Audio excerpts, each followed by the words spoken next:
This is the first of our 3 public hearings as part of our consultation for our draft report on the competitiveness and efficiency of the super system. I'm Karen Chester, Deputy Chair and one of the Commissioners on the inquiry. I'm joined by my Commissioner colleague in crime, Angela McRae.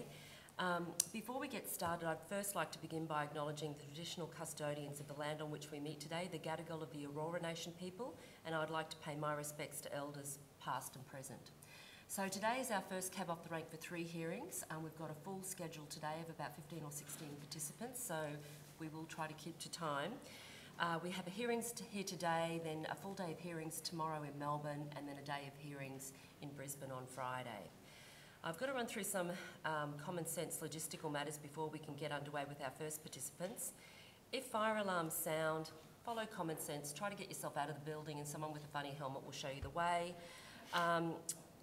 In terms of the hearings themselves, hearings are really about our chance to get feedback on the draft report, what we got wrong, what we got right, what we missed altogether. Hopefully a little bit less of what we missed altogether, given this is the 3rd stage in 2 years of work where we've done a lot of consultation already. For the purposes of today's hearings, a full transcript will be taken and we are live streaming this event, which means you can go home tonight and watch yourself on the laptop and see how you looked.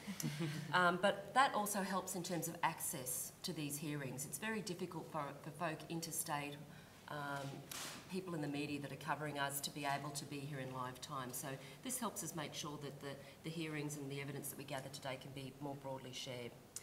For participants today, we'd like you to make some opening remarks, but if you can keep them to no more than 5 minutes, that'd be helpful. It just really allows us more time to have a conversation and for us to ask some questions of you. You're not required to take an oath. We're the Not So Royal Commission, but we just simply ask that people be truthful, and that can sometimes be a big ask. Media rules do apply. If there's any media folk here, I haven't spotted any yet, but when they do, the team will gently head-high tackle them and show them the sheet of paper that tells them what they can and can't do. So I don't need to invite our first participant to join us because they're already here, ready, willing and able to go, but if you could just state your names and organisation, each of you individually, for the purposes of the transcript, and then if you'd like to make some opening remarks. Thank you. Of course. My name is Erin Turner. I'm the Director of Campaigns and Communications at Choice. And I'm Patrick Veyret, Policy and Campaigns Assistant at Choice. And thank you. I really appreciate the opportunity to appear here today. As mentioned, I'm appearing on behalf of Choice, the not-for-profit consumer advocacy organisation. I'm going to focus my remarks this morning on the areas where we think have the most potential to really benefit consumers and the few areas where we think the Productivity Commission could go further for the final report. Broadly, we think this draft report puts forward recommendations that will be extremely beneficial for consumers. It puts consumers at the heart of the superannuation system by recommending changes to support people to make high-quality decisions about their money in retirement. Reform to remove high fees and multiple accounts has to occur, from our perspective, in order to retain consumer trust in the superannuation system and to make sure people have more of their own money in retirement. From Choice's perspective, these reforms are relatively simple and common sense. They're not as radical as some in the industry have proposed. We regularly hear from people who are frustrated or worse, defeated by the current superannuation system. This quote from our 2017 work is typical. A consumer told us, "I worked in a lot of part-time jobs when I was younger, and I ended up with a lot of different accounts. I went overseas for a few years, and when I came back, most of the money I deposited was gone." This is really too common. Young people, women that take career breaks, and people paid low wages are the ones who are most harmed by the current high-fee, multiple account issues we see. As one person put it to us, because of high fees, I have bugger all to retire on. No change or incremental change isn't good enough here. Failure to change is going to leave too many people with bugger all in retirement. Choice strongly supports the best in show proposal in the draft report. This allocation process is going to allow people to choose their own product, but it controls the choices available so that any fund chosen should be high performing. The current account allocation process, it's tied to the industrial relation systems. And while we thought this made sense decades ago, now we see it as failing to fully support people, particularly those that change jobs, industries, and increasingly hold multiple jobs. Consumers can and should be able to choose their superannuation fund. but they do need that support to do so. Supported consumer choice puts the right person in the driver's seat from day one, the person who's paying into the fund and whose quality of retirement rests on getting the right fund. We don't believe naysayers that, for example, say that 15-year-olds shouldn't be trusted to make decisions about their superannuation. As a start, these arguments do a great disservice to young people and their capacity. A system that starts with consumer choice starts a process of engagement that should continue for life. And we'll never have a large group of people that actively engage with superannuation unless we give them greater support and control. Choices research confirms what has come through in the draft report. People can handle and they want more support and choice when it comes to superannuation. We found that when we equip people with the right information, they can move from being confused and disengaged to informed and motivated. In our 2016 research, young people told us that they simply weren't engaged with the current system because it's not user-friendly. One young adult told us, "I don't want to know what all my options are or what I could do, just tell me what I should do." For us, this indicates that the best-in-show approach and supported consumer decision-making is the right move, not just for all consumers, but particularly for those who are poorly served by the current system. Other allocation options, such as rolling over multiple accounts when people change jobs, fail to take account for people who hold multiple jobs in one time, and broadly, we're cautious about these options. They seem to tweak at the edges of the system rather than deliver the real reform that people need.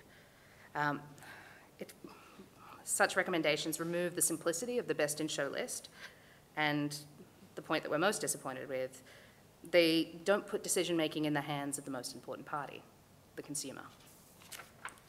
There are 3 areas where we think the Productivity Commission could go further for the final report. First, on trailing commissions, covered in Recommendation 13. We support greater disclosure.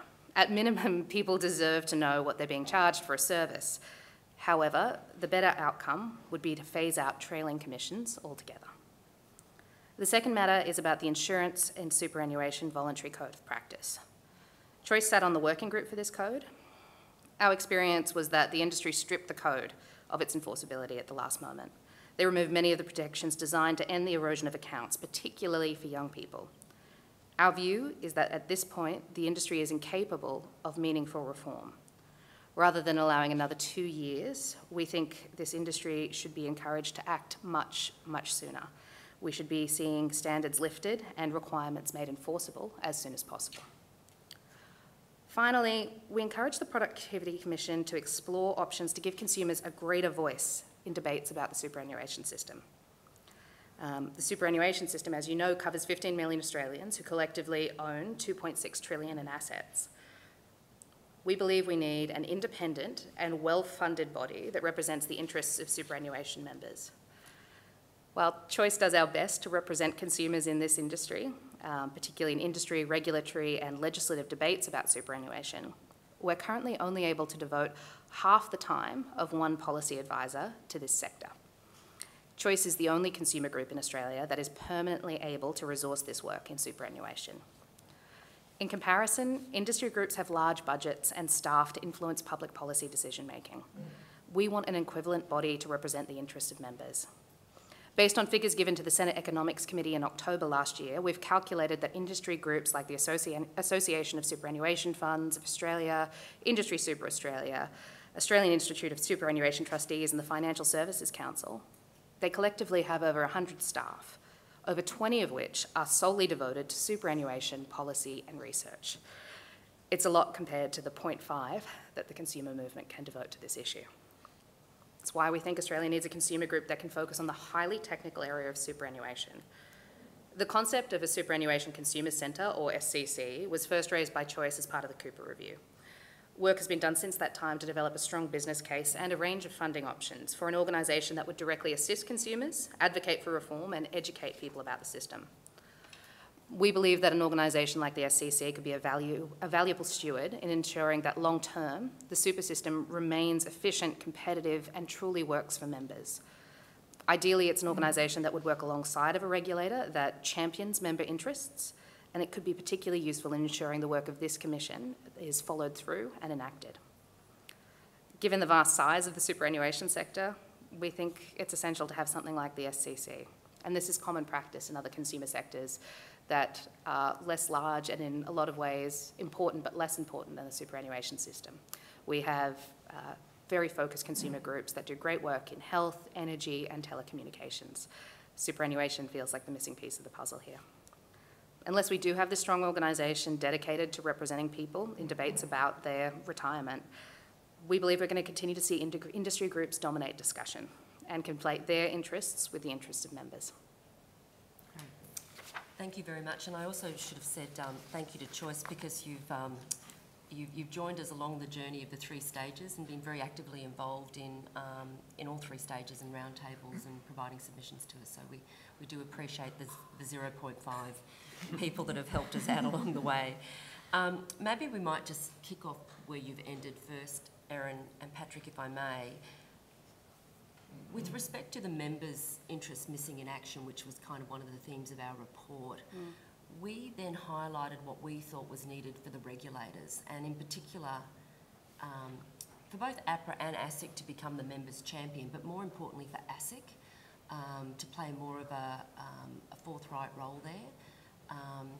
And indeed, when ASIC does get into areas of member harm and do research and analysis and data, they can actually do some heavy lifting. So I'm just trying to work out why you'd need to have a dedicated independent body as opposed to if we elevated the role of ASIC, who's meant to be looking after the interests of consumers in financial services. I think, first of all, we strongly support the idea of encouraging regulators to become even greater champions of member interests, particularly the work that ASIC can do in researching and developing policy and commencing discussions about issues of concern. They're incredibly valuable and they need to be increased. We would see a Superannuation Consumers Centre or similar body playing a supporting role in that, particularly, for example, when a regulator initiates a conversation about reform. Often they'll be running consultations, and our experience is they'll be consulting as best they can with consumer groups who aren't able to provide very detailed comments, particularly on highly technical issues, but industry are very able to resource those discussions. It's very poorly weighted. If anything, we'd hope that this would bolster the work that groups like ASIC and APRA are able to do, particularly when it gets to highly technical areas like discussions around dashboards and what factors consumers would most benefit from. We'd particularly see the SCC as a body that could help regulators connect directly with consumers. Ideally, it would be built on offering 3 different services: advocacy, which is very dear to my heart, but also education and direct assistance to individuals. Much like community legal centres or other organisations that offer direct services, they'll then be able to draw on casework to inform policy. So constantly connecting individuals with the super system. Can I just ask you then about the dashboards, because it is something where we've made a specific recommendation. Do you feel that the idea or the concept that we have of a one-page dashboard for all products is achievable, and what sort of time frame do you think is realistic to allow for member testing and then to have this sort of information available for consumers? I always find debates about technical changes really interesting, because anything is achievable. Unless it defies the laws of physics, we can definitely do this. The question is really, how much will it cost? Industry groups are a better place to give you a sense of that. From our perspective, this is a really necessary reform. If you're going to have consumers be more engaged in superannuation, or even just continue in the current system, we do need to equip people with better information about the products that they already own and enable that comparability, which I think it's really missing at the moment. In terms of a time frame, we would obviously like to see it as soon as possible. I think a shorter time frame can encourage more efficient action in a lot of cases. Our experience across a range of consumer sectors is that at times industry groups who would not benefit from these kind of reforms because they may have poorly performing products will perhaps overinflate the time it will take to initiate these reforms. And for me, there's a real question about if they don't have this information, why not? The kind of information we'd expect to see on dashboards should be the kind of information we'd expect boards to be regularly looking at, and those people governing superannuation funds regularly digging into and questioning. So I'd hope that it's quite achievable and achievable in a short time frame. I guess one of the common themes, and it comes across back to the points that you made about insurance, and perhaps you're wanting us to dare a little more greatly there, is when the regulators have these interactions, it's with the funds and with their representative organisations, and they end up sort of spinning wheels for 2 years and then still not agreeing on what's useful for members. Similarly, on the insurance code, we identified that the problem that you talked about. I guess our solution to that was tell the regulators to just make it happen. Like, tell them how to elevate the code, make it enforceable, consult with experts, consult with consumer groups for 0.5, and just tell the industry this is what you have to do and this is the deadline. So I guess wanting to know if you think that's the right approach, and then secondly, is it just then a matter of timeline that you've got concerns about, that 2 years you think is still too long? I think the approach broadly makes a lot of sense. The other option is to encourage direct government intervention, and I think we should remain open to that possibility, particularly if industry continue to demonstrate that they're unable to deliver here. They've already been given us a generous amount of time to fix this issue. The fact that governments had to push them on this in itself, I think, is quite damning. Our main concern is the 2-year time frame. Okay. They've taken long enough. They know what needs to be done. It should be much, much shorter. Okay. Turning, I guess, to the two architectural pieces in the report about how to make the system simpler and safer, we kind of struggled without a best in show how to make it simpler. And you can make it safer by elevating my super and getting rid of the tail, but how do we then make comparability a possibility if you don't have a best in show?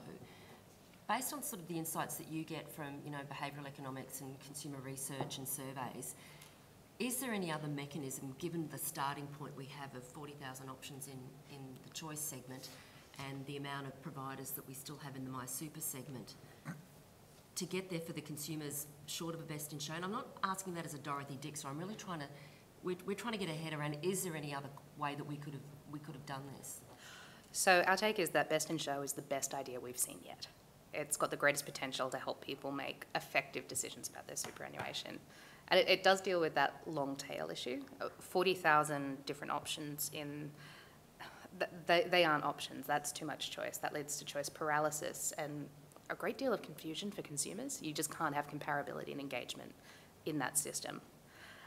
We really like the simplicity of best in show and the fact that if done well and done with the right criteria, no choice should be a bad choice.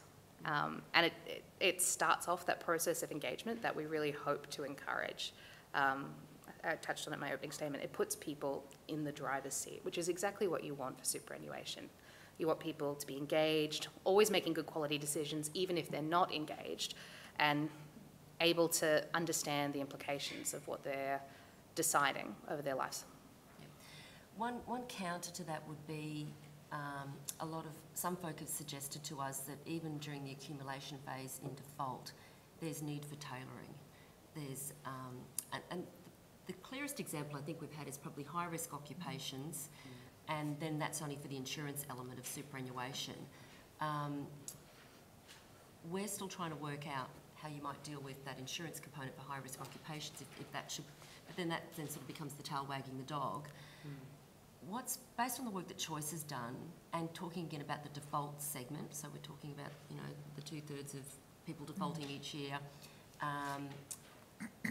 and them all being sort of lower balances, because they're a quarter of the assets, but around half of members. What tailoring do you think is required in accumulation for that sort of cohort? Is that something that Choice has got views on?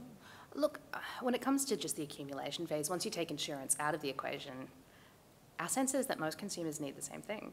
They need very, very low fees. They need solid performance over a long period of time. And they need a fund that communicates with them well. That piece in particular is really missing. There has been some improvement in recent years, but that engagement with members has a lot of potential to develop. It's interesting that tailoring is the issue that some industry members are struggling with, because we find that in a lot of ways the current system doesn't cater very well for people who aren't middle-aged full-time workers who have a career with one institution for a long period of time. The current system, and particularly that mechanism that means that new accounts are frequently created, particularly at the early stage of someone's working career, it very poorly serves a lot of Australians, young people, people who work in sectors where they may hold multiple jobs, and women taking career breaks. If anything, I think the proposals that have been put forward in the draft report much better serve a larger group of people. And so the idea of, so one other way of getting rid of the problem of unintended multiple accounts, so ours was default only once, and as long as it's a top performing fund or it's a good performing fund with an elevated MySuper, you're safe and sound. Others have suggested the auto rollover model, where the balances follow the member through their working lives to different jobs. And I guess going forward, you might expect then that a member during their working life might have their balance move around with them maybe 5 or 6 times. You touched on some concerns you had around folk with multiple jobs, which I think is about 7 to 8% of the Australian workforce today. Our initial estimates suggest that the auto rollover would apply to about 500,000, would occur 500,000 times per annum. From your perspective, if we're going to seek the grail of engagement, how could that work in that scenario? Look, I will note that auto rollover, it seems to be an option that's better than the current system, but a lot of things would be. Yep. It doesn't have the simplicity of best in show, which we are really attracted to. We do have concerns about administration fees and costs. That rollover process is likely, I think it's less likely to deal with the challenge of 40,000 different options for people in the sector, and less likely to encourage healthy consolidation in the superannuation sector, particularly in the short term. Our main concern is that it doesn't make that shift, which comes through in this draft report, that takes superannuation out of the industrial relations system, where superannuation choices sit more with employers and with other parties in industrial relations, and brings it into the realm of consumers. Our view is that superannuation should ultimately be for consumers, so having that decision rest with consumers makes a lot more sense going forward. Mm-hmm. One other aspect of the best in show, a lot of people think that might just benefit members in the default segment. We tried to sort of also connect the dots to how that might trickle through to the choice segment. In the world of financial advisors and FOFA, ASIC had some comments around how that might work. It'd be good to get your thoughts on that in terms of there's been a lot of questionable advice given to members in the choice segment and indeed SMSFs based on some recent ASIC work. Is that something Choice has looked at and has any views on? It's something that Choice is very, very concerned about, and we have been since, I think, the 80s, when we've been reviewing the quality of financial advice that Australian consumers have received. I think, actually, Patrick, you might be able to talk about this. The first investigation that Choice did into financial advice covered super. In 1987, we undertook a shadow shop into financial advisors, and back then we discovered conflicted remuneration and similar problems that we see now. And yeah, the ASIC report in January this year really highlighted the problems that only somewhere between 25% of advice was compliant with the law. So we do have concerns, especially with the choice segment. So since 1987, when we've been digging into this till now, we've seen advisors continually put people into poor performing funds, whether that's an SMSF or just the fund that the institution they work for happens to have a financial connection to. And something that brings in a best in show requirement could certainly help reduce cases we see there. Ultimately, I would love to see financial advisors act in the best interest of consumers, as they are required to do. Those two elements should go hand in hand. It's also worth flagging, the one piece that may need to be fleshed out for the final report is a transition to a best in show system. Mm-hmm. We do know that lots of people out there are in poor performing funds, whether that's through a default or through the choice system. We do need a way to help people move from those very, very poor performing options, sometimes multiple poor performing options, into something that's going to give them a better retirement outcome. That particular piece, we're not as clear about how that process would work. I think we've got some clarity from APRA as to how it would work with MySuper authorised products, i.e. once they lose authorisation, then there's a process of the trustee board, and if not, the regulator shepherding them into another fund that has MySuper authorisation. I think where we probably don't have clarity is in the choice segment, where the regulator doesn't have that automatic role.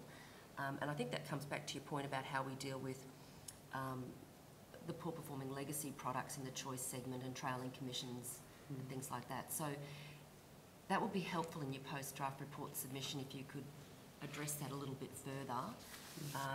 And indeed, we might ask the regulators to give us some guidance as to how they want to deal with it. The other thing to keep in mind is that ASIC now or shortly will have product intervention powers. Thus, if there's a product in the choice segment, and that's probably the answer then, isn't it? If there's a product in the choice segment that's grossly inappropriate, they can do something about it. Oh, definitely. Although I will flag, we're still concerned that product intervention powers, that the scope of that may not be sufficiently broad enough to cover all products in the financial services sector. The consultations are still ongoing, but it does look like it will be quite a curtailed power to the one that sits in the UK and the one that consumer groups certainly envisaged. Product intervention powers will play a really useful role to deal with the very, very worst performers. I think there'll be a group that sits above that of poor performers that'll lead to bad outcomes, but they aren't as actively harmful as, say, someone with $100,000 in an SMSF or a particularly toxic, poor-performing product. We'll be able to focus some comments on how we think we can help those people, but either through education mechanisms, although that may not necessarily be as effective, or through some sort of transition phase to get them into something that'll help them in retirement. We are sort of thinking about we might have a round table, not a technical round table, but a round table around regulator responsibilities and how they can best divide and conquer there. And I think this is one of the areas where we probably need to get some more guidance from the regulator as to how they would see it working under the new product intervention powers and whether that's enough to deal with the exit of a legacy product. I guess then how do we make it safer and simpler for those members to then get themselves to a better product, which would then be elevated my super, I guess, invest in show. Just one other issue that we didn't, we flagged as an issue, but we didn't have a draft recommendation or a finding around it, was there was a threshold around when contributions are actually paid from way back, and I think it was $450 a month in wages. We sort of flagged that it hasn't been indexed over time, and thus a bunch of people that would not have otherwise been pulled into the superannuation system have been pulled into it. Is that something that Choice has looked at or has views about? We've looked at it very briefly, and we will be providing some detailed comments in our submission. Broadly, it does make sense to re-examine it. We don't have a view on the firm number, exactly what the threshold should be. It does seem quite odd that the number wasn't indexed, because it is increasingly capturing more and more people.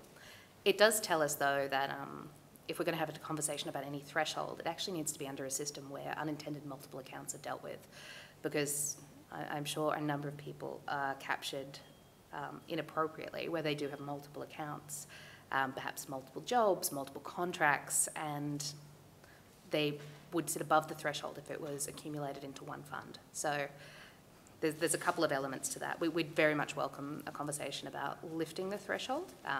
The exact number, I think, needs a bit of modelling. Okay.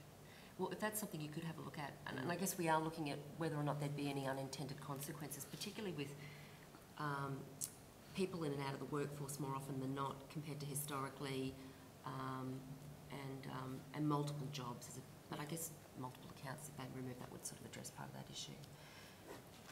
I guess the only other quick question I had, and it's kind of interesting, Andrew and I had a sort of a moment when we heard ex-Reserve Bank Governor Bernie Fraser say that the problems that we identified have been here for yonks, but there's been a hell of a lot of inertia.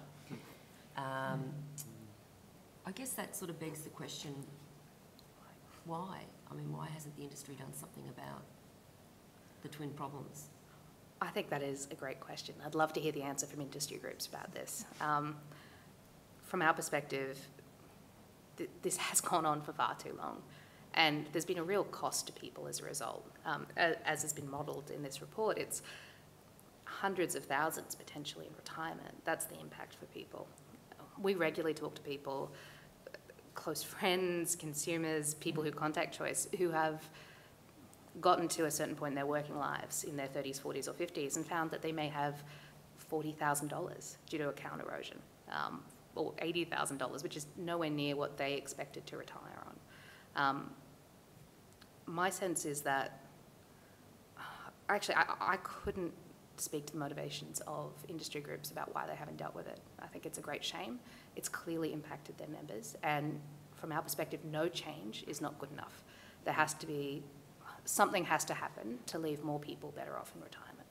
Oh, one final quick question, because it's one issue that we also grapple with is members having difficulties, particularly as they get older and approach retirement, in finding affordable and reliable advice. Yes. Is that something that the SCC would have a role, not in terms of giving the advice, but pointing members in the direction of where they could get? I think very much so, particularly that focused advice on pre-retirement. The research we did in 2016 focused on 3 groups: young people, women taking career breaks, and that pre-retirement phase. And the big question was, who do I need to talk to? I just need someone to hold my hand and guide me. I'd expect that a group like the SCC would provide simple general advice, if possible, licensing pending, about the basic decisions to help people make sensible choices themselves, and direct them to advisors they can trust, ideally non-conflicted advisors that are pure fee-for-service. Under current arrangements, we wouldn't trust any other advisors with consumers' retirements. Okay. Do you have any questions? No? That's us. Is there anything else we haven't covered that you'd like to? Well, we look forward to your post-draft report submission from your 0.5 person. Be working very hard on it. And thanks for starting early and being our first cab off the rank this morning. Thank you. Thank you. Thank you.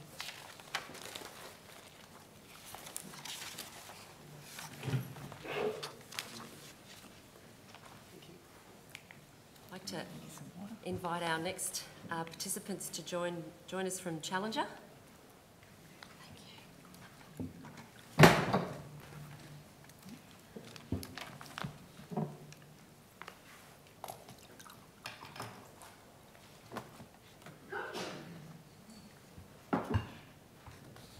Good morning, and thanks for joining us, and also thanks, Jeremy, to you and your colleagues for having joined us along this journey, although the journey's been a lot longer for you given your historical role in reviewing the system, doing such a substantive review of the system in 2010, which we sort of benefited from when we began this journey. Just for the purposes of the transcript, if you could just state your names and the organisation that you represent, and then if you'd like to make some brief opening remarks. Thank you. Certainly. My name's Jeremy Cooper from Challenger Limited, and I have a brief opening statement. I actually have copies that we can hand up to the commissioners just to make things easy. Might just want to introduce yourself too before Jeremy starts. And Carla Horvig, also from Challenger. Thank you. Just very briefly, thank you for the opportunity to be here, and congratulations on such a significant contribution to this that's represented by the draft report and the other work that the Commission's been doing. So I'll try and be very brief. There's nothing worse than getting lengthy opening statements when you're doing this sort of work.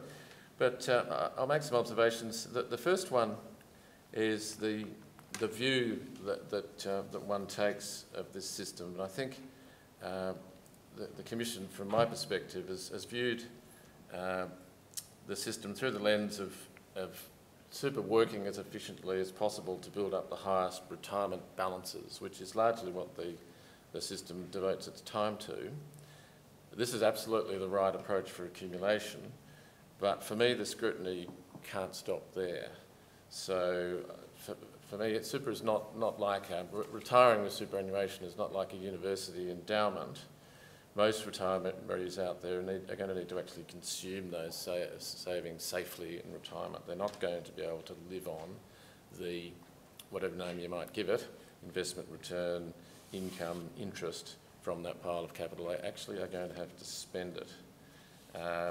So put another way, for most people, a financially sound retirement doesn't automatically flow from having a satisfactory retirement balance by age 65, which is what the system attends to. The spending phase is actually possibly as critical, or perhaps more critical, to success than building it up in the first place. So retirement income means having a retirement paycheck.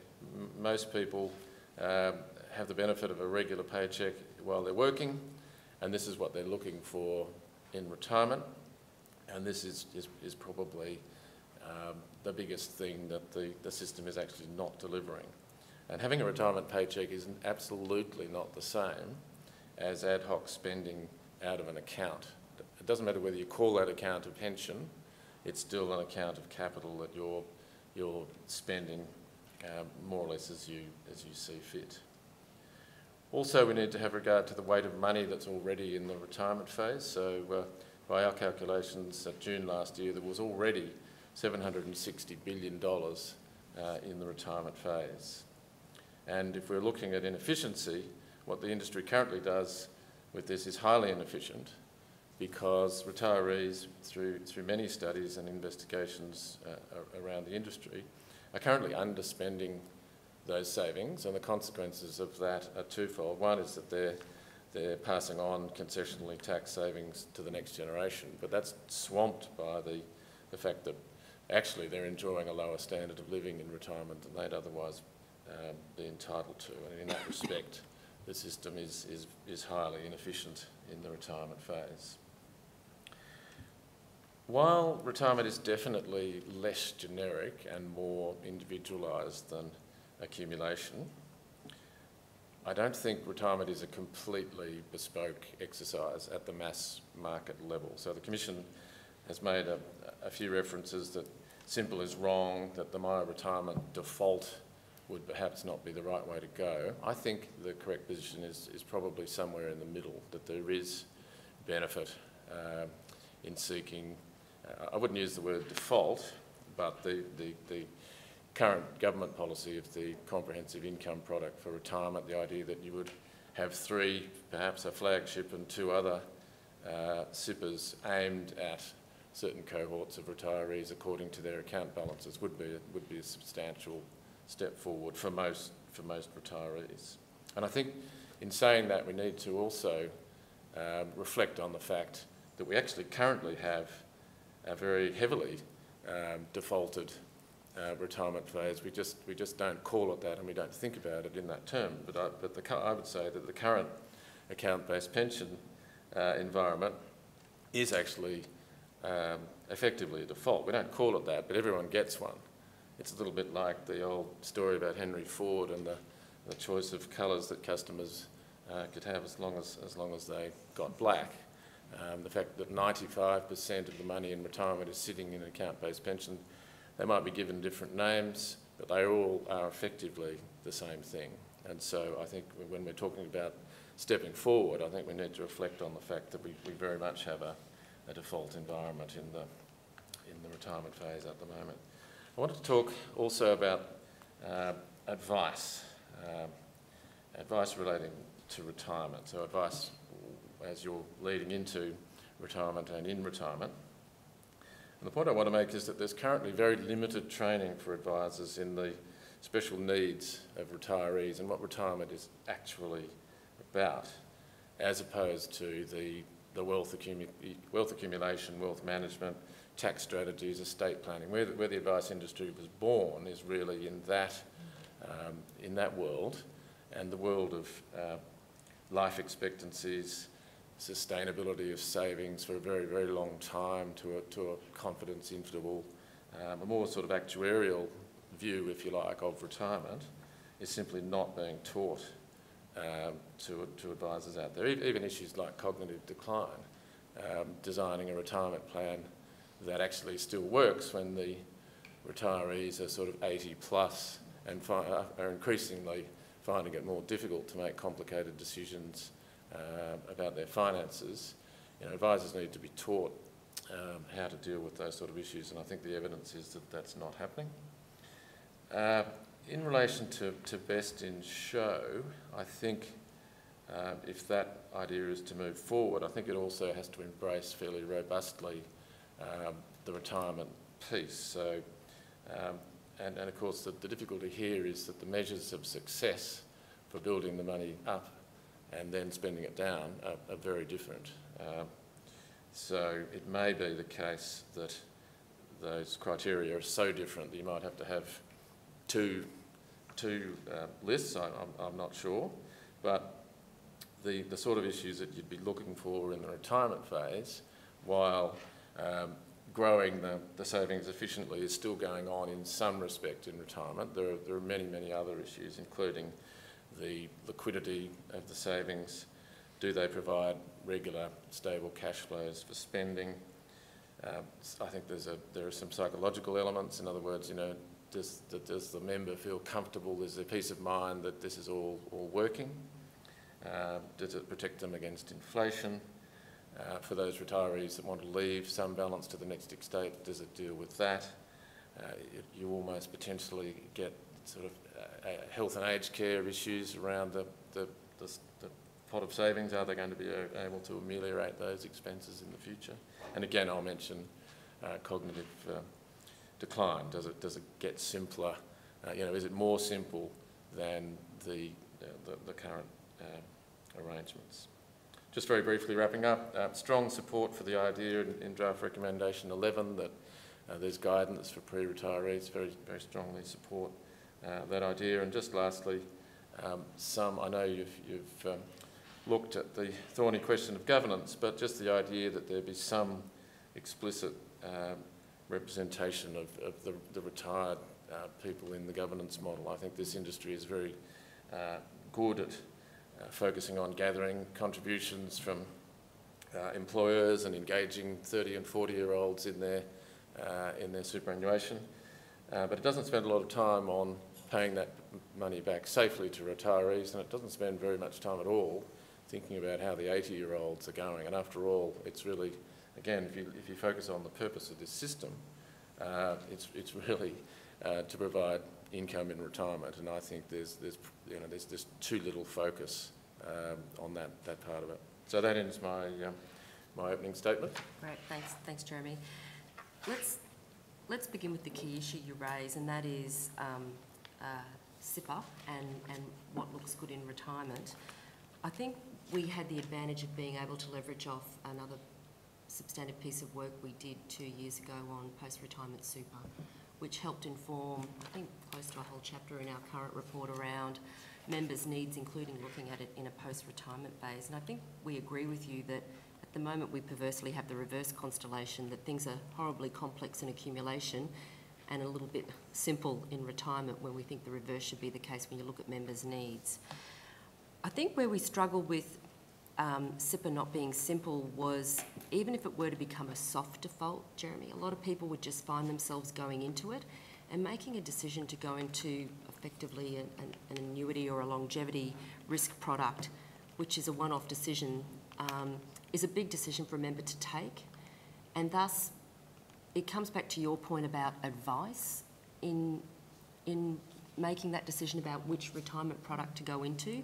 So that's why we think it's not simple, and why we emphasise the need as people approach retirement to be able to get good and affordable advice if they are going to make a decision on which product to go into, and those decisions can, for many of them, be irreversible, that they need to get it right based on their individual circumstances. So the way the SIPA is currently conceived is that it's a mix of things. And as is often the case in these systems, you try, rather than blasting away what's there, you try and work on what's already there. So if we go back to the account-based pension, that's what everybody gets, and then the SIPA project accepts that, and then tries to put the missing components on top of that. And the missing components are really some form of longevity risk protection and a way of providing more constant, broadly constant and real inflation-adjusted retirement income. And when I say retirement income there, I really mean spendable cash flow. So you are, in the SIPA idea, you are going to be consuming your capital. Now, in relation to the longevity risk component, it's thought at the moment that is somewhere in the range of the figures that have been mentioned is sort of 15 to 25% of the overall component. So let's just focus on the longevity risk piece.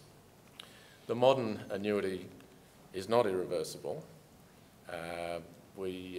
Challenger currently has a very popular annuity product that is flexible. It gives 100% death benefit. Typically, if you buy that product at age 65 until you're 74, if you die, you get 100% of your money back. and then there is a tapering consistent with very recent legislation. Then there's a tapering capital access schedule that runs out to age 84. So the objection that you commonly hear about irreversible and, gee, you wouldn't have people going into these products without advice, that's in a world where the product is conceived as a 100% investment, that it is irreversible and that you lose all of your money on death. We've moved way beyond that world, and therefore I think some of the objections about SIPPers are really, they're not relevant to the current way things work. So I think viewed through that lens, it taught the way that the Treasury is thinking about it, that it is a product that will work without advice. You can get advice if you want, and if funds are in a position to provide advice, then they will. But I think there are some funds out there that already have tens of thousands of members in retirement and not a particularly well constructed advice system, and something has to be done for those members, and this is the idea that I think will actually work for them, so because they get that mix of things. So you think the way that SIPP is being constructed by Treasury is such that it precludes the need for a member having advice, which is what a soft default would kind of assume? I'm just... Because on the one hand you're saying you think there's an absence of good advice as people approach retirement and in retirement, but you're saying with the sort of the flexible SIPPer product that Treasury is still working on it as we speak, advice would not be required?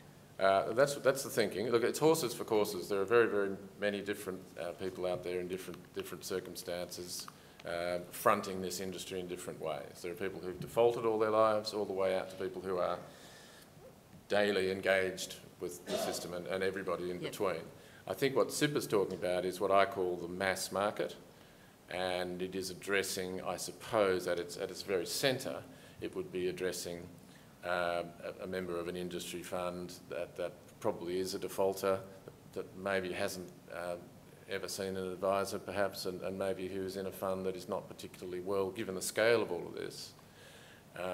If you're one of tens of thousands of members already in retirement, then the SIPPer idea is, you're right in the centre of the SIPPer idea, if you like. Now, that doesn't mean it excludes others, but that's really what it's aiming to do.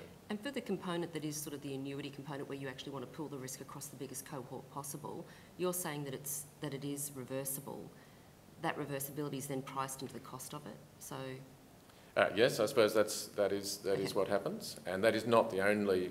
There may be funds that choose not to have a flexible product, and if you do that, you get a higher return, and the trade-off is that, well, you're only putting a relatively modest proportion of your overall savings. You get all of the liquidity in the rest of the portfolio. Then why penalise yourself by insisting on liquidity across the entire portfolio?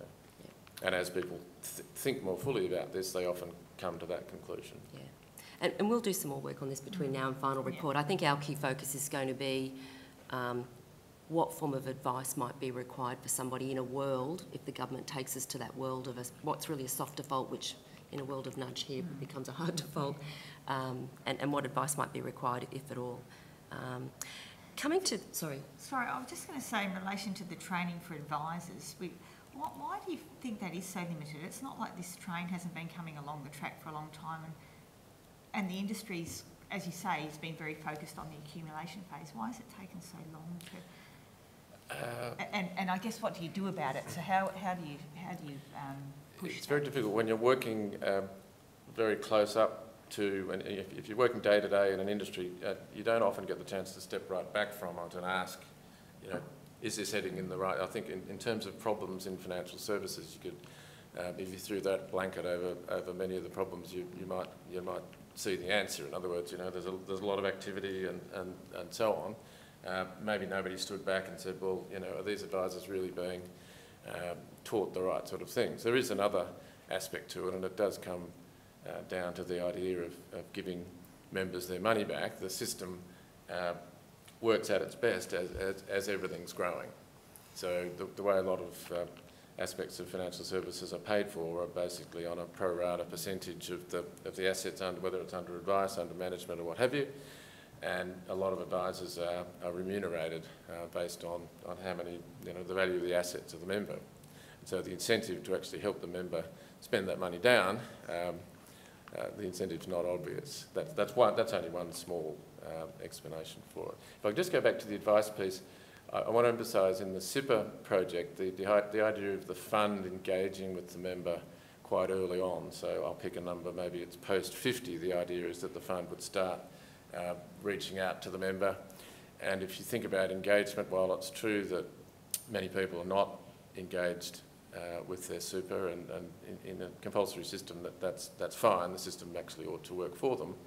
That's not necessarily the case as people get to 50 plus. By that stage, if they've been in super, they've got a material balance, and the evidence is that they are pretty engaged. And so the idea of the fund reaching out and saying, hey, look, we've got this thing called a SIPA, this is how it might work, and over a course of years, on a relatively mass scale, we don't know this, but you may be in a situation where members are sort of quite well understand what they're being offered.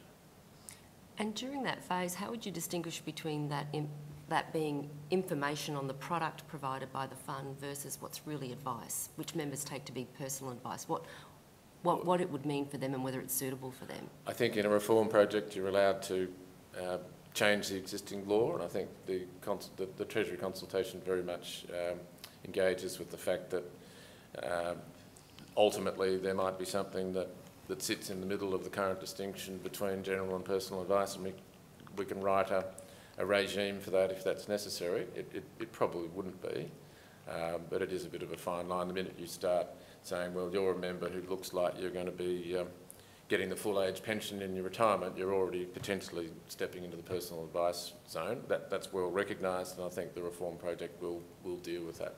There might be a special super regime that deals with some of those technical issues. We'll probably have some recommendations about what advice should look like as well when we get to our final report. Coming then to best in show, and we were very careful not to be overly prescriptive about the criteria the expert panel would apply in deciding best in show. We've got a good page on what we think it should look like. We deal with the post-retirement phase in a couple of ways there, Jeremy. We don't talk about investment strategies and long-term net investment returns purely for accumulation. It's accumulation and post-retirement. We talk about track record on innovation and meeting member needs, including design of super products, both accumulation and in retirement. So we actually see the expert panel would have to play a role in deciding, can they do the best by members by getting them the biggest balance upon retirement, and can they do the best by members by making sure that balance turns into the best income stream or the best drawdown vehicle for them during retirement? So that's how we kind of see it working. Mm-hmm. I know people have really just focused on it, as they always do in this industry, on the accumulation phase and existing leaderboards. Yep. But that's an area that it would be good to get some guidance from you in a post-draft report submission on further guidance we might want to give to that expert panel in terms of making sure that the best in show is best in show for the member's life, not just their working lives. If I could reflect on the difference between the accumulation phase and the retirement phase can be viewed as being a shift from effectively a wholesale world where, although there's much talk about member engagement, in actual fact many funds are far more busy engaging with the employers. They're the ones who give them the money. And largely the day-to-day interaction with a working member really oughtn't to be, in a mass market sense, really oughtn't to be that much. Certainly as the member reaches 50 and beyond, they're more aware of perhaps their balance and the fact that they're going to be retiring at some stage, but the machine is still whirring away in the background in a sense. When retirement comes, that very much switches to what I call a retail experience. There suddenly is a customer who's stopped working, who actually is looking for their retirement paycheck from the fund direct. It's the first time, in a sense, in many cases, that the fund actually has a financial link with the actual member. Because in superannuation, typically in the mass market, the money doesn't come out of the member's pocket at all. It comes from the employer. And that's the first time when there is a customer out there who's looking for something each month from the firm, from the fund, and that's a very, very different environment. And I'm sure you've thought about this, but it has to be measured and looked at in a very different way. And it's not the whole idea of investment returns and asset allocation and so on become much, much less important. Well, I guess we're envisaging a world where member engagement occurs before the age of 50 or 55 by making choice simpler and safer. With the best in show and an elevated My Super. It's horses for courses. There'll always be a distribution, and you want to make sure that you're serving those who want to be engaged or who can be woken up to be engaged. You want to be serving them, but you also need to serve the people who simply won't be engaged. So when you say distribution, were you talking about performance of funds, or were you talking about human beings? The needs of members. Yeah. And we are looking at the needs of members in terms of the default segment and making it simpler and safer. We might turn to governance for a minute. Mm-hmm. You didn't touch on it in your opening comments, but it's an area that we know that you've done a lot of work historically, back in 2010 and since. The whole area around making sure that the right trustee boards are in place, Jeremy, we focused on our report a little less on the number of independent directors and a little bit more on what kind of really matters, and that is having the right trustee board members with the right skills to get the right investment outcomes for members, but also mindful that we are living in a world of conflicts and affiliated and related parties and making sure that that's managed. Do you think we've gone far enough in terms of what we're proposing there with greater transparency and greater robustness around skills matrices and reviews of and assessment of board and investment committee performances? Yes, and I think that there's been so much said on this topic, but I think also the batch of legislation giving APRA more power in relation to member outcomes, including this topic. If you put all that together, that's certainly progress. Mm-hmm. On the issue of mergers, and this gets a bit conflated with the issue of subscale and underperformance, in a world of trustee duties, if a trustee board has persistently underperformed the market for an extended period of time, or they're subscale and thus their cost bases are too high, even under the scale test and over the elevated outcomes test, they should be sort of shepherding their members to a better fund. We don't see that happening at the moment. So I guess the question is, why isn't that happening if trustee directors are doing their duties correctly? And secondly, what should the regulator be doing in this area that they're not doing currently to make sure that that happens? And in our report, we sort of jumped to maybe this is a role for ASIC, where mergers haven't gone ahead where they should have, but it's really difficult to prove that. So what's your take out on that area? Well, I suppose there are two views you can take of it. One is that APRA hasn't aggressively enough pursued its mandate into My Super, and I'm not expressing that view. I'm just saying that that's a view out there, and they would say, well, that's why we're asking for this new legislation that actually more expressly gives us those powers. So I'd be more than happy to give APRA the benefit of the doubt and say, well, once that new legislation is passed, the member outcome stuff, then it's unambiguously able to deal with this issue and should, get on with it quick, smart. Clearly, there's a rump of, as you point out, there's a rump of funds that need to be moved on. Now, the interesting issue is where should those members go? Should the remaining funds be rewarded by suddenly being given new members, or do you set up, as the idea has been floated around, that the future fund has some role to play? I don't know whether it's the future fund or not, but the idea of having a benchmark, another pressure point, if you like, a sort of a benchmark against which all of the private sector, if I can put it that way, funds would have to be concerned about. That's another idea that you could throw into that mix.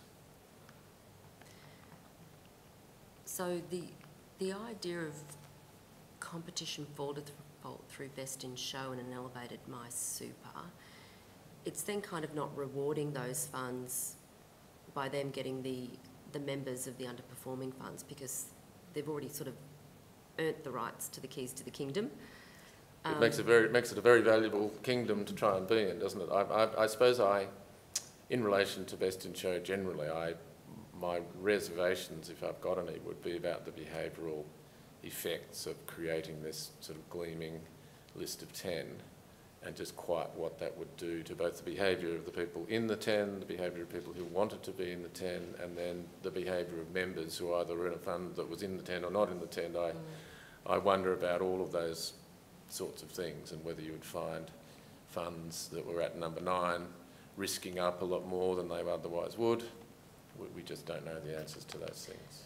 So if it's really the expert panel's deciding it on long-term net investment performance and it's subject to review every 4 years, how do those risks come about?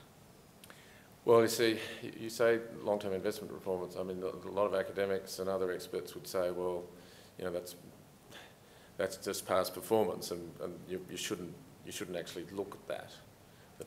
The trap you fall into is that the very funds you're anointing as great are just about to have a run of bad years, and we need to accept that in the system. There is a distribution of outcomes, and that very, very good funds can have a sort of a flat period. So we need to be very careful about that.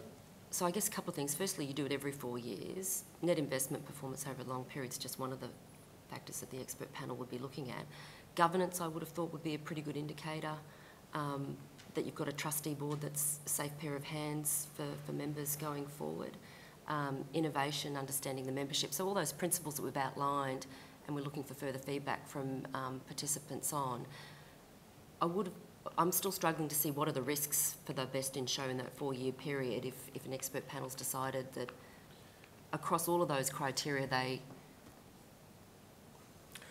Well, let me go to I think some of the risk is actually the expert panel itself in an industry that's so riven.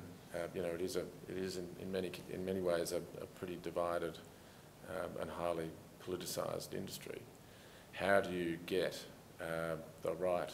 It's a little bit like if you ever look into the legislation about how you get on the board of the ABC. It would be an extremely vexed process to get the right balance of experts and the right sort of optics, if you like, of people that couldn't be politicised. And then you run into all the potential conflicts of interest. You know, if you're on that panel, would you, you know, what functions would you go to? How connected to the industry would you be? Could you be working in the superannuation industry? Would you have to be retired out of it?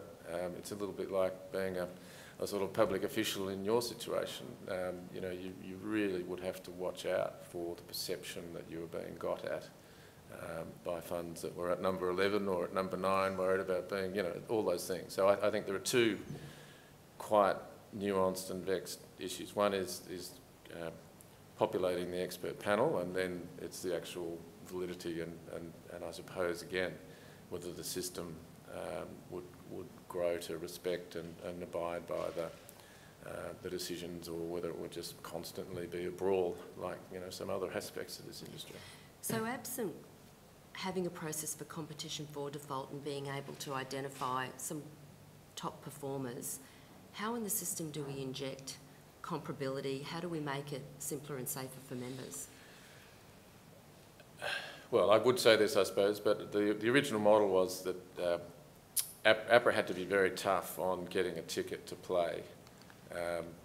You know, if you look at the whole list of MySupers at the moment, there are a lot of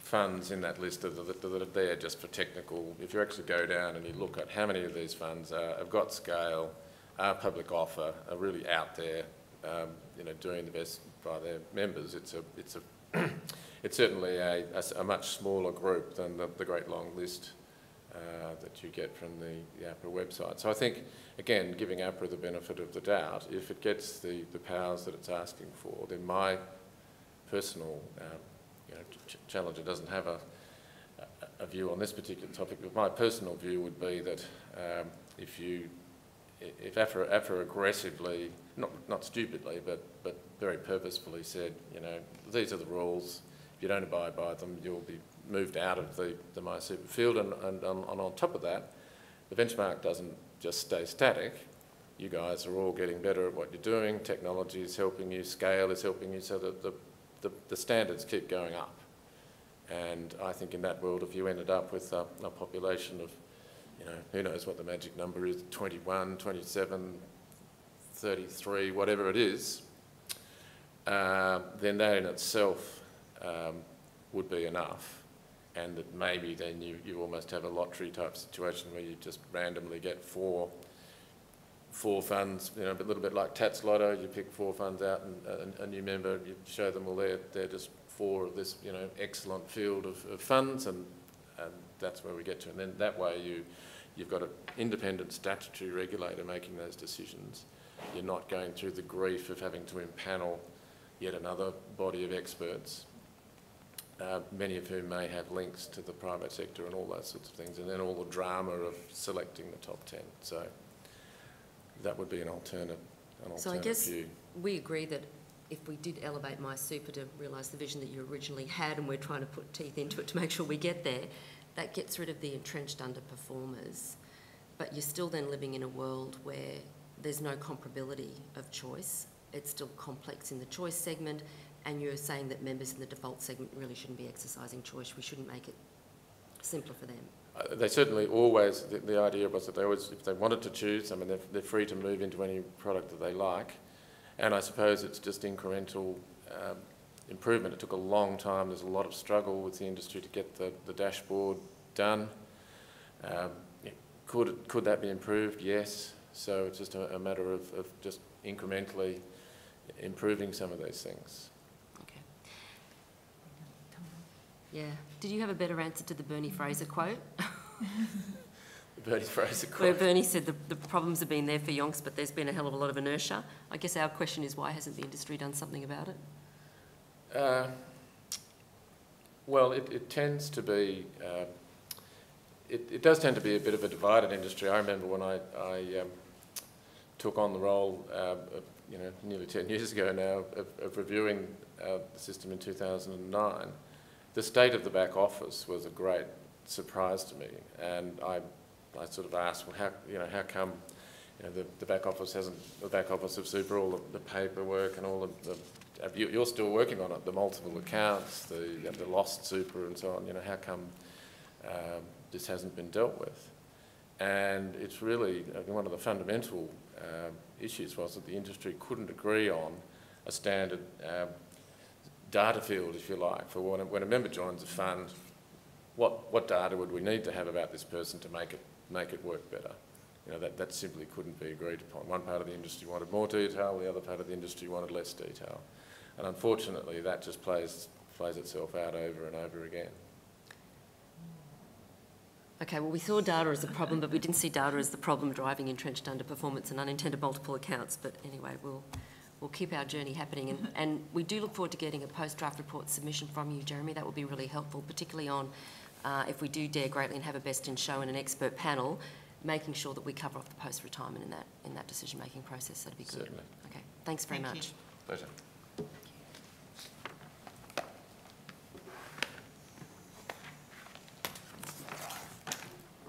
I don't need to call our next participant because he's biting at the champ to get up to the table. Welcome, Adam. Thanks for joining us. Just for the purposes of the transcript recording, if you could state your name and the organisation you represent, and if you'd like to make some brief opening remarks. Thanks, Erin. Adam G from KPMG. I will make some brief opening comments, and look, to be honest, somewhat supportive, I think, of some of the comments that Jeremy has made. So overall, we are very supportive of the work that has been done. This is possibly one of the better reviews that we have seen of the superannuation industry in the last number of years, so congratulations to the Commission on that. I think there are a number of operational considerations that will emanate from the review, particularly if some of those recommendations do come into legislation, and also potentially some unintended consequences, which I'm happy to discuss today. Overall, we agree that there are a number of funds. There's too many funds in the industry. A raft of underperformers, which are of real concern to members that sit within those funds. In saying that, though, we do also recognise that there are a number of very strong performers in the industry, and potentially limiting default to 10 will have some interesting operational, as I said, considerations for the industry as a whole. But we do believe that engagement is critical for members going forward, and that that is probably one of the key focus areas that needs to be considered over the course of the next few years to lift the education and literacy levels of members within superannuation. Interestingly, similar to Jeremy's comments, we believe that there are avenues that exist to shut some of those smaller underperforming funds. The challenge, I think, is that a number of those just have not been used over the course of the last few years. And so we do think that there is opportunity to continue to drive consolidation within the market for some of those underperformers, and that the regulators have a larger role to play within that. On an overarching comment, we are concerned with some of the media press that has been seen in the industry over the last 3 to 4 weeks, subsequent to the report, and more broadly, which has painted the industry in a particularly poor light. We're very concerned the outcomes of this is to increase the level of distrust that members have within the industry. And we recognise that globally the Australian system is seen as a positive and one of the best performing industries or systems around the world. So we would continue to want members to feel that they can trust the underlying system. Overarching, obviously, is that the funds continue to deliver good outcomes for their members.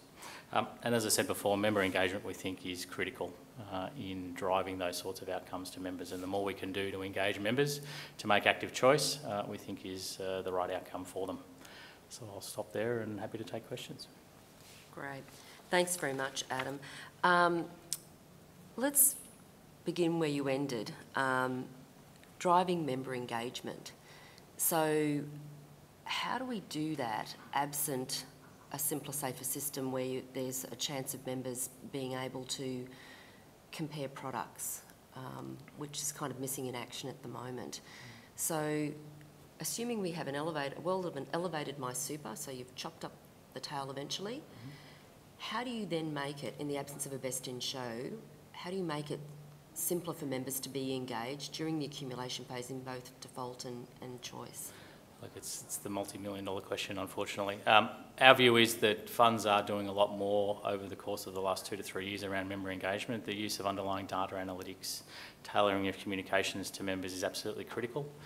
Our view is that the data within the superannuation industry, as you've identified within the report, has been particularly challenging. I think there is a better way to collect data. Obviously, in my old role within Super Ratings, we took a view that we could provide reasonable comparisons of member data, and we were very confident that the work that we had done to try and compare funds was enabling members to be able to do that. The challenge continues to be drawing members into those comparisons and actually getting them to take action in relation to what they're doing with their superannuation funds. And I think the ability for now funds to use some of those analytics to try and tailor different messaging has gone some way, but our view is that the government needs to do more around financial literacy and member education to enable members to make choice. But we absolutely agree that the level of data within the industry is particularly challenging and doesn't provide for strong comparability. The product dashboard has not worked. We believe there is a better way to compare funds around some of those net benefit concepts that we talked about, considering fees and performance overarching, as well as a level of service that is provided, also taking into account some risk outcomes for funds. So we do believe that the data collection piece needs a lot of work across the industry.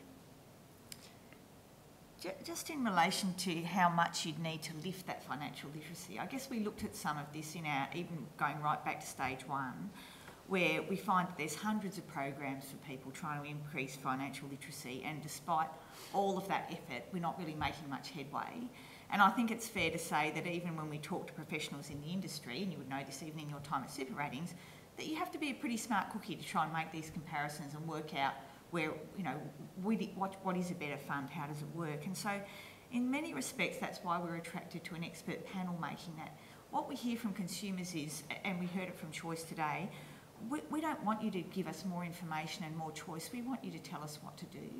And one of the reasons for the expert panel and the choosing of the 10, and then having an elevated MySuper so that there's choice still available for people, of course, but making that choice safer, is that these decisions are really difficult. And I think we think that trying to say that we're going to put that burden back on the individual to make those choices and make those comparisons is probably a bridge too far. We've been trying to do it forever, and it's just so complicated that if we can give much clearer, easier markers for consumers, that's how we'll get that engagement. And I guess even in response to our draft report, people have the reason there was a flurry is, we've got some information here that we think we can comprehend and make sense of, and we've never seen this before, because most people won't go to a super ratings, whatever, at least not till they're much older. So that's really, I guess, the attraction of the expert panel, is that you have got experts looking at all the data, taking everything into account, potentially, hopefully not being hoodwinked by a bit of marketing or whatever that might get people off on the wrong track.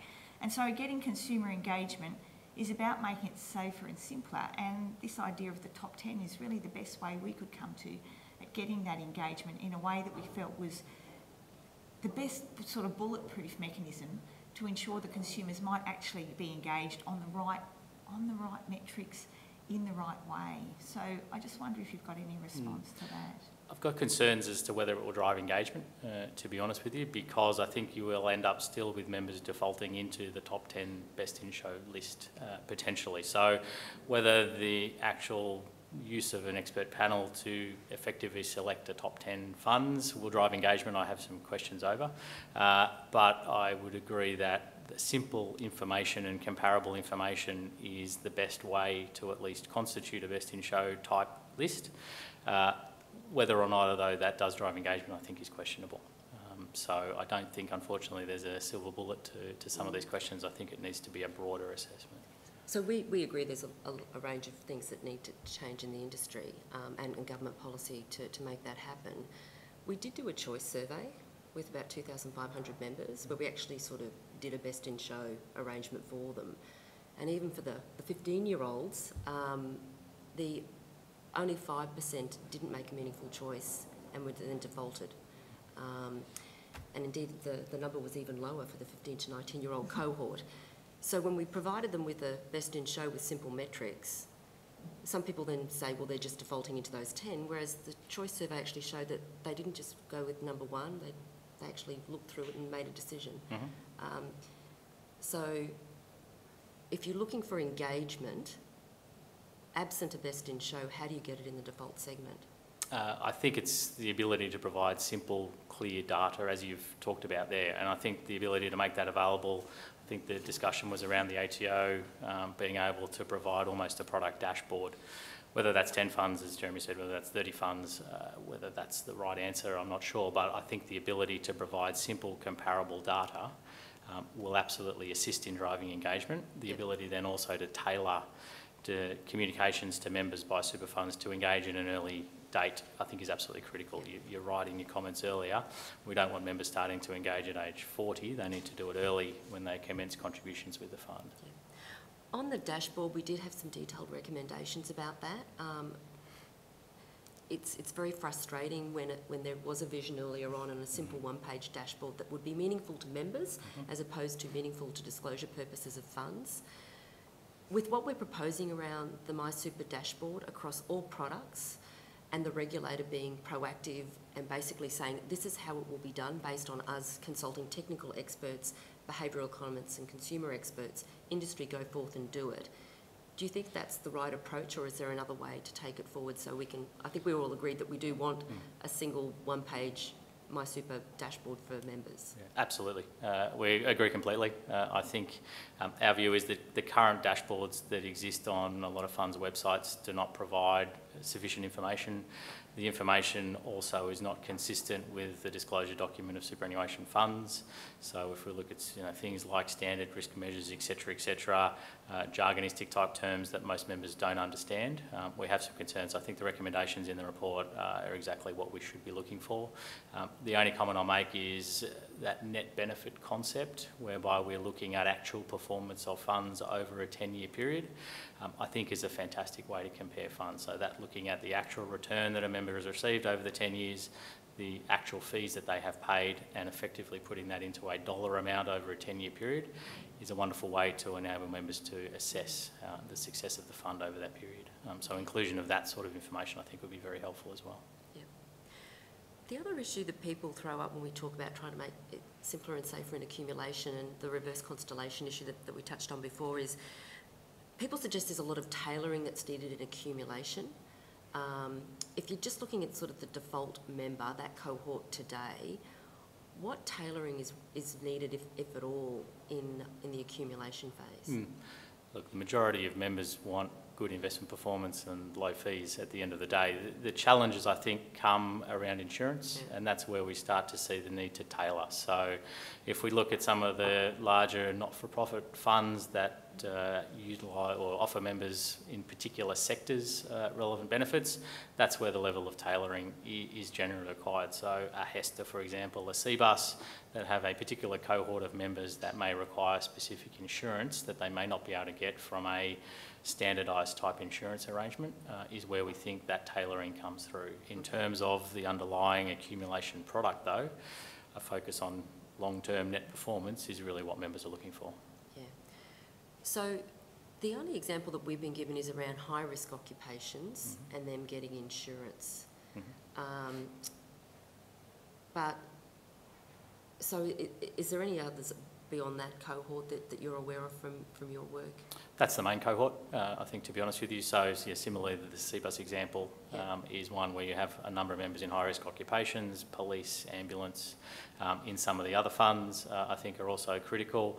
Obviously, a number of funds will want to tailor products to a broader demographic of members, so they might want higher risk investment options, those sorts of things. But at the end of the day, too many options, as we know, creates paralysis in terms of choice a lot of the time. So I don't see, other than insurance, realistically, significant need to tailor accumulation products very differently. Okay. You touched on before, a lot of people suggest that we have the world's best pension super system globally, and we're aware of sort of the Mercer studies and that focus more on sort of inputs and sustainability. But I guess we're looking at performance from the perspective of competitiveness and efficiency, which is investment performance over the longer term. That hasn't been done internationally before. The Grattan Institute tried to do it. I don't think they did a great job of it, unfortunately. But I think it's very hard to compare systems globally given the tailoring and the intricacies of the system. I think if we look at the longer term investment performance of the Australian system, and we often have to take into account the difference between the growth and defensive asset allocations over the different systems. The Australian system has provided stronger long-term net outcomes than, for example, the UK or some of those other systems, given they have a more conservative investment strategy across the board. So we haven't done a lot of work, I'll be honest with you, when comparing globally. We've seen some of the research that's been done that does show that the overarching net benefits that are provided within the Australian system are good. Obviously, the compulsory nature of the system also assists in that. Yeah, okay. Which is why we're hoping to get net investment returns by asset class, so we can actually do that. And we're looking forward to doing that in the coming weeks when we get those data from the funds. But just wanted to check what you were suggesting before, because everybody keeps saying we've got the world best system, and then we get into trouble for suggesting maybe it's not world best in terms of what members are getting today. There are some problems. But that's not to say that a lot of members are doing well. So hopefully we will get to doing that piece of work so we can all form a view on how we're doing internationally. Barriers to mergers. If we're going to mop up the tail of underperformers, effectively we're moving the members to somewhere. You can call that shepherding or you can call it a merger. Are there any other impediments that need to be removed for that to happen more efficiently and effectively going forward, apart from the inclination or non-inclination of trustees to do it? Our view is MySuper was somewhat of a lost outcome within the Australian system. Our view is that rather than granting licences to every superannuation fund that requested one, that there should have been a selection process in place that would have reduced potentially the number of funds that received MySuper licences. In terms of mergers, we do take the view that APRA has a greater role to play, and we recognise that there are some legislative proposals in place that may allow them to move funds along in a more efficient manner. The challenge, I think, associated with merging funds, and we've all talked about the conflicts of interest associated with those processes to occur, is if funds are to merge, there still needs to be a best interest test for the fund that is receiving the members from the merging fund. And I think that is a real challenge across the industry as a whole. There are some small funds that have significant underperformance, that have very large inactive member bases, that once the fund that does take on the smaller fund is unlikely to be able to achieve any significant benefits for their underlying members. There's also a significant cost, obviously, for merging as well. So the ability for a fund to bear that cost and bring on a number of members that they may not then see a significant benefit for their existing membership base presents some challenges. So I think that is an issue that we need to work out a proper solution for, because I think there are some real concerns around some of those larger funds and whether it is in their members' best interests to take on smaller underperforming funds. Okay. Someone had suggested to us that it nearly got up historically the best over the boot test. Better off overall. Better off overall, thanks Angela. With respect to the mergers, because there's two ways of looking at it. It's what's required for the new fund taking the other members, i.e. making sure that it's an improvement for them, but as you've said, making sure that it's not a drag, although the denominator for such of those larger funds is such that if they're taking a small cohort, you can't spread across that entire membership. It wouldn't be materially problematic. So is the problem more about what a trustee board has to satisfy themselves when they shepherd their members to another fund, in terms of it's much more of a legalistic interpretation of you might have a slightly different insurance product or a slightly different product? A lot of it is done via what's called an equivalent rights analysis. So you have a successor fund transfer where effectively the only way that you can transfer members without their consent is to satisfy, or the trustees need to satisfy themselves that effectively no member will be worse off. Now that is generally done on a broad membership test. The challenge is there's a significant cost associated with undertaking that analysis. So, costs can be from $1 million to up to $5 to $10 million, depending on the complexity of the fund, the underlying investment strategy of the fund. There may be a requirement to wind up or remove existing assets, direct property, etc., that may cause a loss if they're exited early. So there are some complications associated with it, but it is the cost more than anything else of undertaking that merger process that provides the challenges. But I guess the cost really should be seen from the perspective of applying a boot concept to the member going forward.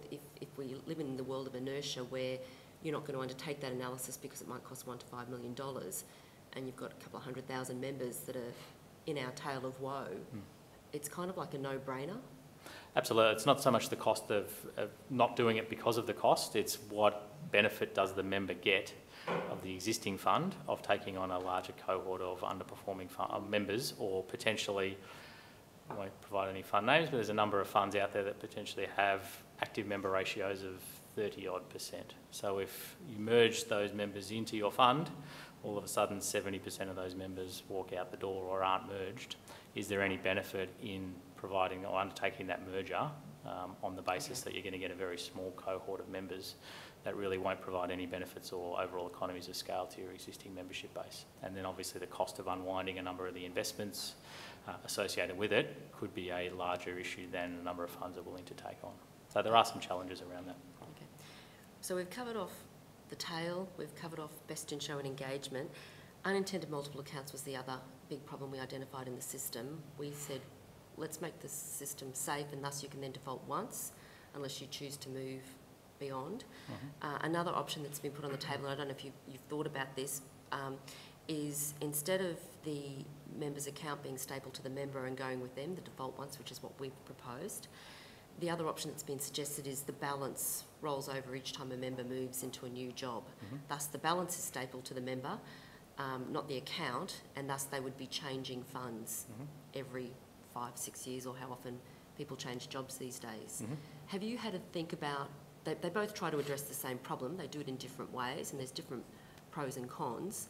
Have you had a chance to have a think about the relative pros and cons of those two models? Look, we have. I think what we see is that second model reflects very similar to the KiwiSaver model in New Zealand, whereby the IRD, the ATO equivalent over there, effectively acts as a central clearinghouse, and as soon as a member opens up a new KiwiSaver account, there is an auto consolidation of accounts between funds.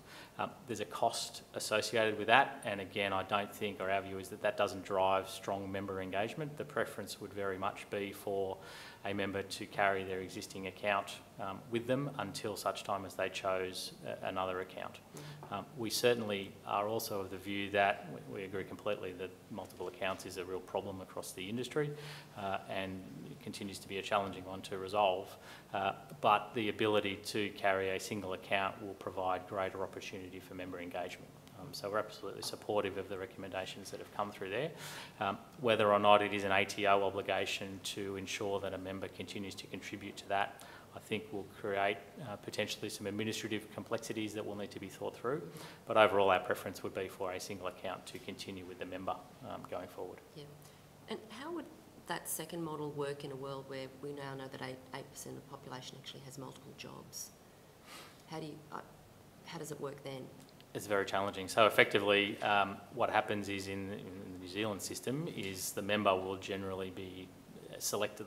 There's no compulsory nature of KiwiSaver contributions, so the member will actively select a KiwiSaver account at some stage. If they're not, then they do default into one of the 8 providers over there, and then they maintain that account until such time as they choose another account. If they have multiple jobs, one would assume, because it's not tied necessarily to an employer arrangement, that the single account would continue. A little more complex, but it seems to work reasonably well over there. Yeah. And this is something that we're only just starting to think about now, because it's only just been put, well, not put to us directly, but raised in the media by some active inquiry participants. How would it then work if there was like a major market risk event, if you're moving the balance every time somebody moves a job? Now, if you're in the same sort of investment strategy, it wouldn't matter because you're only out of the market for 4 or 5 days. But say if you were moving and you ended up defaulting into something that's a different investment strategy, are we introducing a modest level of sequencing risk for members every time they switch jobs then? Look, potentially. I think it's fair to say that the majority of funds, other than those that offer a life cycle investment option, have a reasonably standard default investment option, which sits around a 70-30% growth defensive asset allocation. So I think the risk of that is reasonably low. If we are looking at MySuper life cycle investment options, then there is a challenge of moving from potentially a balanced option at a time when the market does crash or there's a significant event, and moving, if you're an older member, into a more conservative investment option. So there's absolutely a risk associated with that. I don't think that's a significant risk, though, to be honest. You raise life cycle. We raise life cycle in the report too. We did some funky stochastic modelling work around it that suggests that it probably takes too much growth off the table for the insurance policy that most members may not need. There is a cohort that would benefit from an insurance policy around sequencing risk. But in the default segment where you don't know what the member is, what they look like, you know their age and that's about it, and their balance. Have you done work around the extent of net benefits of having life cycle products? Should it be in default? Should it be in choice? Should it be subject to financial advice? Yeah. I will draw on some research that we did at Superannuation about 1.5 years ago, so before my current role.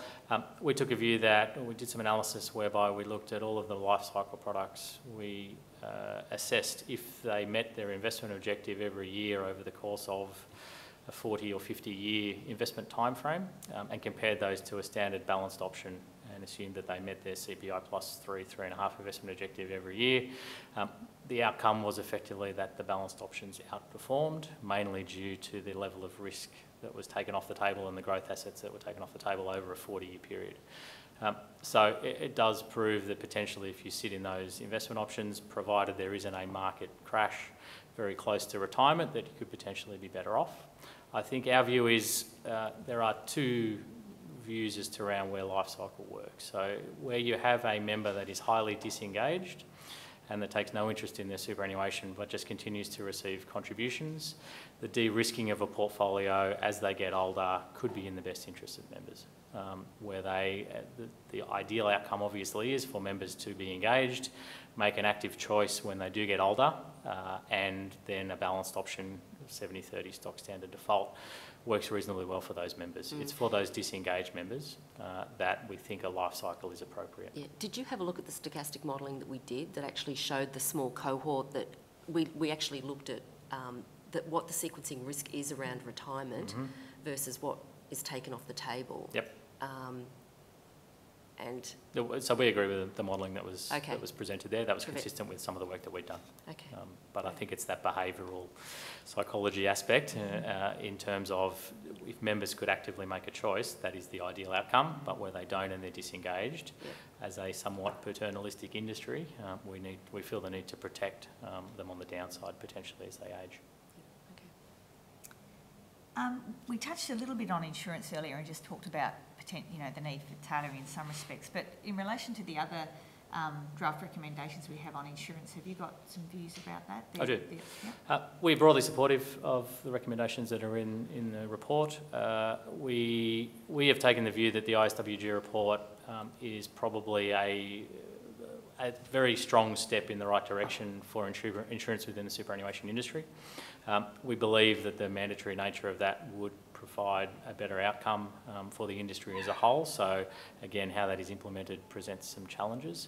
I guess the one recommendation that we were somewhat concerned about was consistent with the budget recommendations around removing insurance for underage 25s.